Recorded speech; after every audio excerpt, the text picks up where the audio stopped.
Little Shop of Horrors could be the only film in history that gets overshadowed by its remake. Don't quote me on it, but I'm willing to bet more people have seen the Frank Oz musical than the black and white made-for-pennies Roger Corman film. This film is famous for being shot in just 3 days. It really doesn't get much cheaper than that. Then again, let's take a quick look at the remake. It stars Rick Moranis, Steve Martin, John Candy, and Bill Murray. The last three make brief cameos, but this was 1986 when these guys were at the top of their game. Remember, this was the same decade that saw Ghostbusters, Uncle Buck, Honey, I Shrunk the Kids, and Planes, Trains, and Automobiles. The songs are memorable, that Somewhere That Screen Number is puke-inducing, but all in all, not bad. I actually have the soundtrack on my iPod, so that says something. I'm your dentist, and I get off on the pain I inflict. And let's not forget the character that steals the show, Audrey 2. Levi Stubbs does an amazing job with that voice. It's the same voice used for Mother Brain in the Captain N TV series. Now we're talking 80s nostalgia. So that's enough of that. This is a pretty well-known movie. Like Night of the Living Dead, the original Little Shop of Horrors is considered public domain, so it's not hard to find a copy. It's got a gritty, unpleasant feel and opens like a graphic novel. The very first shot is actually just a sketch drawing of the town. That's cheap. That's like instead of George Lucas using state-of-the-art computers to bring Star Wars to life, he just pans left to right on one of his storyboards. We start out at a downbeat florist shop owned by Mr. Mushnick, who sounds like he'd be a dead runner for Dracula. Bring me whiskey, rum, wine, gin, bourbon. What? Scotch, rye, tequila, sake, Manischewitz. If he was Jewish. Dick Miller makes an appearance as Burson Fouch, the guy in the beginning who buys carnations only to eat them. That's how bad this neighborhood is. Dick Miller was also the lead character, Walter Paisley, in another Roger Corman film, A Bucket of Blood. He's probably best known for his role as Mr. Futterman in Gremlins. We meet the film's central protagonist, Seymour Krelborn, played by Jonathan Hayes. He's humbled, and like Rick Moranis in the remake, Mushnick doesn't exactly treat him well. All right. You go home and you get this fancy schmancy plant and you bring it back here. And if Mr. Yellow Vest Spout says it's a draw, you still got a job. If he don't, out you go to both of you, right? But with business the way it is, Seymour brings up an exotic plant he's collected that could help bring in customers. We find that Seymour lives in a run-down apartment where he cares for a sick mother. Alcoholic content, 98%. He brings back the plant and reveals that he's named it after the girl of his dreams, Audrey, played by Jackie Joseph.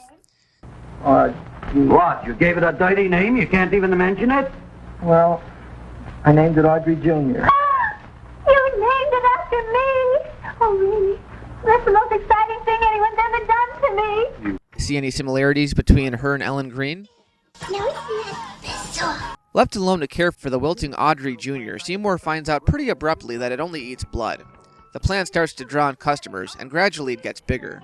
Then, like all blood-eating plants from parallel dimensions, it starts talking. I will say this is one of the reasons why the remake is so memorable. That plant had so much personality courtesy of Levi Stubbs. This plant almost makes you want to laugh. Feed me! Is that the plant or Seymour a ventriloquist? So Seymour's little personal blood samples become inadequate for the plant, and it craves more sustenance. When he's out and about, a drunkard gets hit by a train, conveniently, and Seymour decides to put him on the menu. Mushnick walks in on the feast and begins to question Seymour about the plant's habits. He's freaked out, but business is booming, so he decides for the time being to let his star performer go. Because of a toothache, one that is never mentioned before or after this point, Seymour goes to the dentist, where they engage in mortal combat with toothpicks. Seymour actually stabs the doctor as an unusually eccentric character steps into the lobby. Remember Bill Murray's unusual cameo in the remake? Well, ladies and gentlemen, playing Mr. Overly Happy in this film is none other than Jack Nicholson, in one of his earliest film roles. In my Bad Taste review, I talked about how things directors did at the start of their careers start to surface when they hit the big time. Projects that were seen as crap back in their heydays are suddenly interesting works of art. Well, the same thing happens to actors. On some DVD releases, Jack Nicholson gets top billing, even though this is the only scene we see him in. So Seymour feeds the dentist to his plant as two detectives start to investigate. Seymour finally gets up the courage to ask Audrey out on a date. During a romantic candlelight dinner, at his mom's, but I digress. Mushnick gets robbed and cleverly guides the thief over to the plant, where he witnesses firsthand its carnivorous nature. Mushnick decides, even after the plant kind of saved his life, that once Seymour gets his trophy for the plant, they're going to throw it away. I don't know how they're going to be able to get that thing out the door, but it's worth a shot, I guess. When Seymour refuses to feed it anymore, the plant actually hypnotizes him, forcing him to do its bidding. He goes out and finds an attractive woman who I guess tries to seduce him. He hits her with a rock, making her the plant's next meal. Wet or dry? Wet. During the plant's award ceremony, the plant reveals its secrets. Because this isn't done very well, it comes off as humorous, but at the same time it's kind of terrifying. The forms of all the plant's victims start to appear in its petals. The townspeople start to chase him like they did with the monster in Frankenstein. Somehow, Seymour makes it back to the shop, and in a daring, or stupid, move, he crawls into the plant's gaping maw, where he intends to finish it off.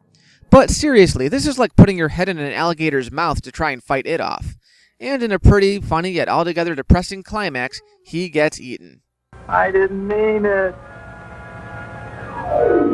So you kind of have to have an appreciation for these old black and white horror films to enjoy this. And yeah, while the remake is 1,000 times more energetic and more fun to watch, this one's still pretty enjoyable.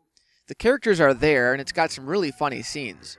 There isn't much blood, but it's a unique little horror film, and considering it was made in just 3 days using some abandoned sets, it's impressive to say the least.